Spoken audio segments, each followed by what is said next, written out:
Hai, perkenalkan nama saya Eka Dewi Satika dari Program Studi Pendidikan Pancasila dan Kewarganegaraan Fakultas Keguruan dan Ilmu Pendidikan Universitas Sriwijaya. Video ini saya buat untuk memenuhi tugas mata kuliah Pengembangan Media Pembelajaran dengan dosen pengampu Dr. Anda Umi Cutima MPD PhD dan Mariani SPD MPD. Pada pertemuan kali ini kita akan membahas mengenai kasus-kasus pelanggaran hak asasi manusia dari perspektif Pancasila. Gimana, menarik bukan materi kita? Nah, dalam menjelaskannya sendiri saya akan dibantu oleh Nah ini, cantik bukan? Selamat menyaksikan.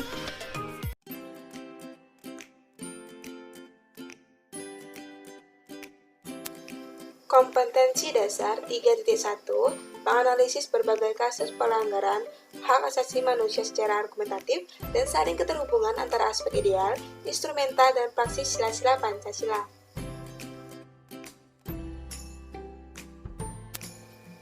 Adapun indikator pencapaian kompetensi yaitu menjelaskan substansi HAM dalam Pancasila, mengidentifikasi jenis kasus pelanggaran HAM, mengklasifikasi faktor penyebab terjadinya pelanggaran HAM, menganalisis jenis kasus pelanggaran HAM dalam perspektif Pancasila, dan menemukan upaya penyelesaian kasus pelanggaran HAM.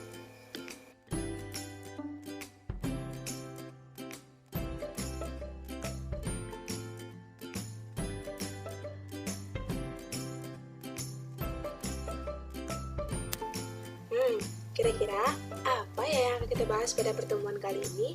Yang pertama yaitu substansi HAM dalam Pancasila, jenis-jenis pelanggaran HAM, faktor-faktor penyebab pelanggaran HAM, kasus pelanggaran HAM di Indonesia, dan upaya penyelesaian kasus pelanggaran HAM. Semangat ya!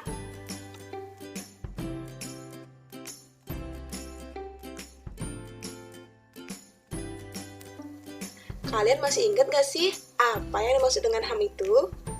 Nah, menurut Undang-Undang Nomor 39 Tahun 1999, yang dimaksud dengan hak asasi manusia adalah seperangkat hak yang melekat pada hakikat dan keberadaan manusia sebagai makhluk Tuhan Yang Maha Esa dan merupakan anugerahnya, yang wajib dihormati, dijunjung tinggi, dan dilindungi oleh negara, hukum, pemerintah, dan setiap orang demi kehormatan serta perlindungan harkat dan martabat manusia.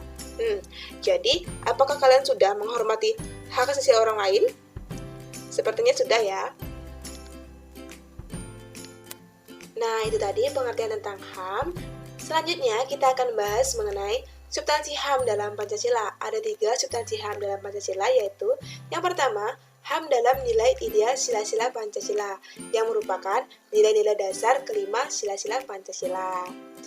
Yang kedua, yaitu HAM dalam nilai instrumental.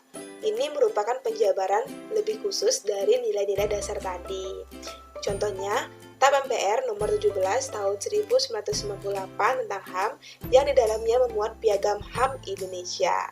Yang ketiga, yaitu HAM dalam nilai praksis sila-sila Pancasila, yang merupakan penerapan nilai-nilai instrumental tadi. Misalnya, menghormati hak-hak orang lain itu merupakan penerapan dari sila kelima Pancasila. Jadi, ketiga nilai ini yaitu nilai ideal, nilai instrumental, dan nilai praksis saling berkaitan antara satu dengan yang lainnya.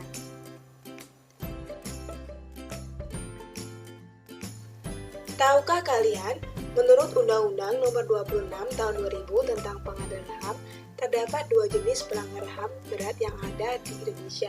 Yang pertama yaitu kejahatan genosida, yang merupakan setiap perbuatan yang dilakukan dengan maksud untuk menghancurkan atau memusnahkan seluruh maupun sebagian kelompok bangsa, ras, kelompok etnis, dan kelompok agama. Contoh, menghalang-halangi kelahiran dalam suatu kelompok, membunuh anggota kelompok, itu merupakan kejahatan genosida.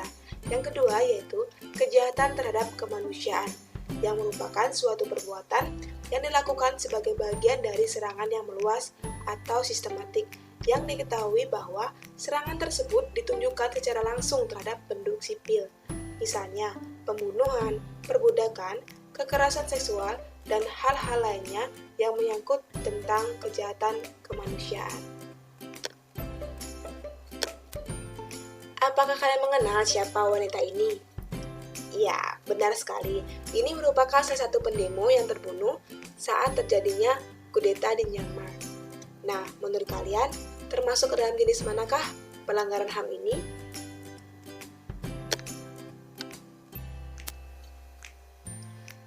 Setelah membahas mengenai jenis-jenis pelanggaran HAM, kita harus tahu nih, apa sih faktor-faktor penyebab pelanggaran HAM?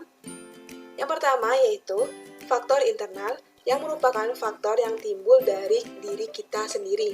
Misalnya, kurangnya sikap toleransi, sikap egois, dan sikap tidak bisa menerima perbedaan. Contoh kecil saja, kita membeda-bedakan warna kulit kita. Nah, itu sudah termasuk ke dalam tindakan diskriminasi. Nah, itu sudah melanggar HAM orang lain. Yang kedua yaitu faktor eksternal, yang merupakan faktor yang berasal dari luar diri kita. Misalnya, penyalahgunaan kekuasaan, penyalahgunaan teknologi, ketidaktegasan aparat hukum. Nah, itu merupakan faktor-faktor penyebab pelanggaran HAM. Setelah membahas mengenai jenis dan faktor penyebab pelanggaran HAM, silakan kamu simak video di bawah ini ya.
Oke, berdasarkan video tragedi Trisakti tersebut, silakan kalian berdiskusi untuk menentukan jenis dan juga faktor penyebab pelanggaran HAM yang terdapat dalam video itu.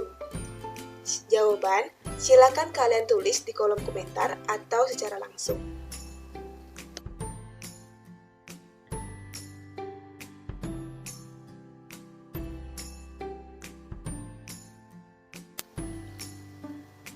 Suatu negara yang tidak menangani kasus pelanggaran HAM-nya sendiri, maka masalah tersebut akan dibawa ke Mahkamah Internasional. Sedangkan upaya penyelesaian kasus pelanggaran HAM yang dilakukan oleh pemerintah di Indonesia yaitu yang pertama, pembentukan Komisi Nasional Hak Asasi Manusia atau Komnas HAM. Yang kedua, pembentukan instrumen HAM yaitu alat untuk menjamin proses perlindungan dan penegakan HAM. Seperti yang kita bahas tadi, bahwasanya instrumen ini lebih mengarah pada peraturan-peraturan, misalnya TAP MPR nomor 17 tahun 1998 tentang HAM. Dan yang ketiga yaitu pembentukan pengadilan HAM, yaitu Undang-Undang nomor 26 tahun 2000. Nah, pengadilan khusus untuk pengadilan HAM berat disebut dengan pengadilan ad hoc.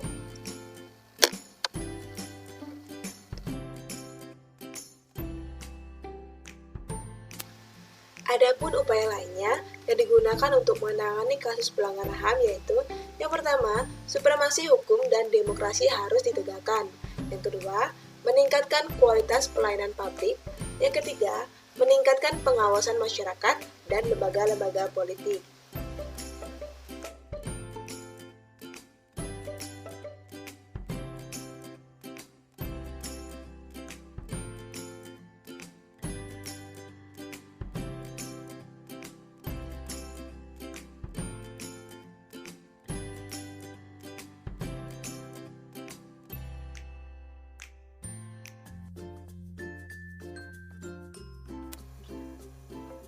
Baiklah, setelah memahami materi yang ada dalam video, sebagai evaluasi tingkat pemahaman terhadap materi yang telah disampaikan, silakan teman-teman masuk ke dalam link Google Form ini, atau klik link Google Form pada bagian deskripsi video.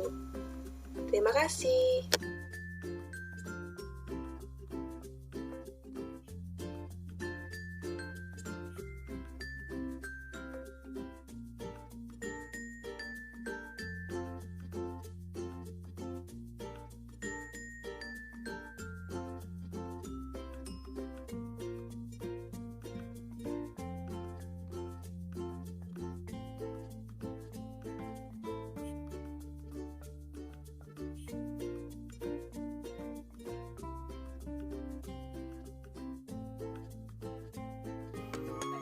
kita mengenai kasus-kasus pelanggaran hak asasi manusia dalam perspektif Pancasila.